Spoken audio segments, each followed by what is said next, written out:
Halo teman-teman, hari ini kita akan membahas satu perusahaan lagi yang di request oleh teman-teman.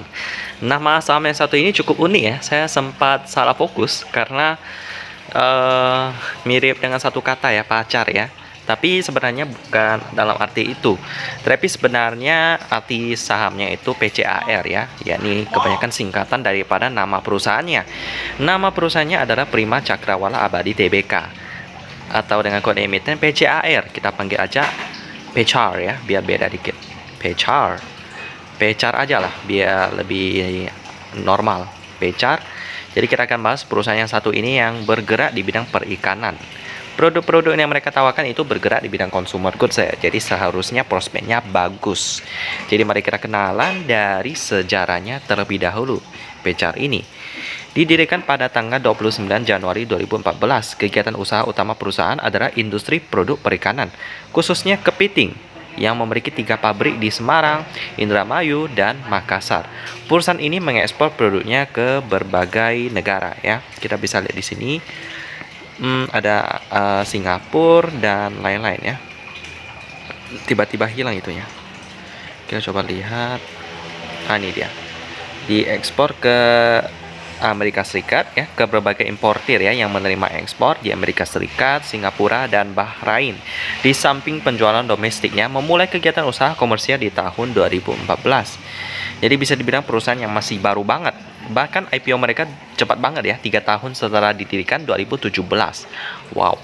Tetapi kinerja mereka itu kurang memuaskan ya. Saya nggak tahu, mungkin manajemennya yang kurang bagus sehingga perusahaan ini mencatatkan laba yang kurang memuaskan sih. Tetapi masih tetap ada ya. Kita lihat yang sektor lainnya deh. Jadi untuk key statistik sih masih kurang ya. Selanjutnya kita lihat dari pemegang sahamnya dulu. Porsi masyarakat sebesar 69%. Ini sih besar banget sih. Udah nggak bagus sebenarnya. Karena kalau porsi publik sebanyak ini, itu berarti perusahaan ini sudah ditinggalkan oleh para pendirinya. Jadi sudah ibarat udah mulai ditinggalkan, jadi kurang baik. Lalu dengan PT Asabri lagi yang pegang sahamnya sebesar 25% ya. Bagi teman-teman yang nggak tahu kasus soal korupsi ya, jadi Asabri ini juga tersandung kasus korupsi yang melibatkan banyak pengusaha di mana terjadi pencucian uang memakai uang daripada yang mengikuti asuransi daripada Asabri ya. Jadi biasanya uang asuransi itu kan diputar dalam investasi. Tetapi ini investasi bodong, investasi saham gorengan yang akhirnya membuat banyak nasabah daripada asuransi ini merugi karena aset mereka jatuh. Dan itulah kasus korupsi yang lumayan besar di Indonesia ya. Dan sampai sekarang kasusnya masih berjalan. Nah, kita lihat sekilas tentang kasusnya. Di salah satunya itu yang terbaru, yakni tentang pengakuan daripada saudara Pak Beni Cokro ya, yakni Teddy Cokro yang menjelaskan hubungan kerja dengan kakaknya ya, Beni Cokro di sidang kasus Asabri. Katanya tidak ada sangkut pautnya sih. Jadi Teddy itu berstatus sebagai terdakwa dalam kasus dugaan korupsi PT Asabri. Nah, jadi mengungkap sempat ada kerjasama dengan kakak kandungnya sekaligus komisaris PT Hanson International Tbk, yakni Beni Cokro Sabutro. Bencok terjerat dalam kasus yang sama dan masih menjalani agenda sidang. Ya, tapi katanya nggak ada hubungannya sih. Ya, kita lihat ke bawah dulu. Baik. Oke, di sini ya. Hari ini dikatakan Teddy dalam sidang dengan agenda pemeriksaan terdakwa pada Rabu, 28 Juni 2022 di Pengadilan Negeri Tindak Pidana Korupsi Jakarta Pusat berstatus sebagai terdakwa dalam kasus dugaan korupsi PT Asabri. Misal ya, saya disuruh jadi komisaris, pada prinsipnya saya ada usaha bersama. Ya, sama-sama share modal, kata Teddy dalam persidangan tersebut. Lalu Teddy menyebut pernah menjadi komisaris di PT Sinergi Mega Internusa Tbk atau Nusa. Patut diketahui Bencok merupakan komisaris di perusahaan yang sama. Hanya saja belakangan Teddy memilih mundur dari perusahaan itu karena merasa dirinya tak berkontribusi.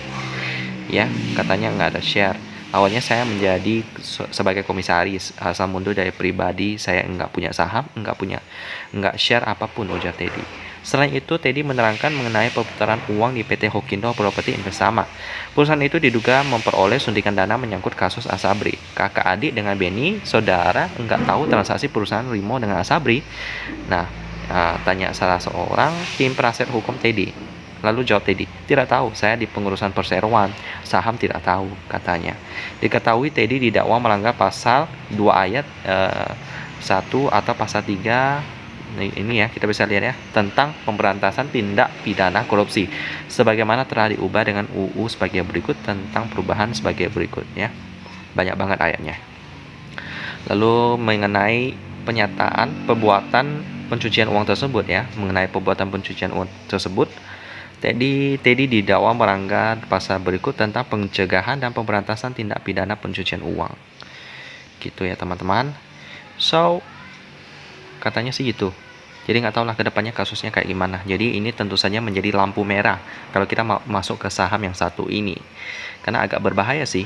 Udah nggak benar kasus-kasusnya. Tetapi kita tetap bahas sampai habis tentang PCAR ini. Selain kasus ini, apakah ada sisi baik daripada saham ini? Pastinya ada. Yang pertama, mereka masih bisa profit ya. Operating profitnya 1,76 miliar rupiah dengan net profit 1,6 miliar rupiah. Dan ini sudah update kuartal pertama tahun 2022. Dengan PR-nya 23 kali, ini udah mahal sih. Dengan operating profit margin 2%, cukup tipis. Net profit margin 2% juga cukup tipis. Dengan quick ratio 198%, ini bagus sih ya. Apakah pernah bagi dividen? Belum pernah sejak IPO tahun 2017 ya, kalau kita lihat di sini. Lalu untuk turnover-nya 20 juta doang, sepi banget. Meskipun porsi publik sangat gede banget, tetapi transaksinya kecil banget ya.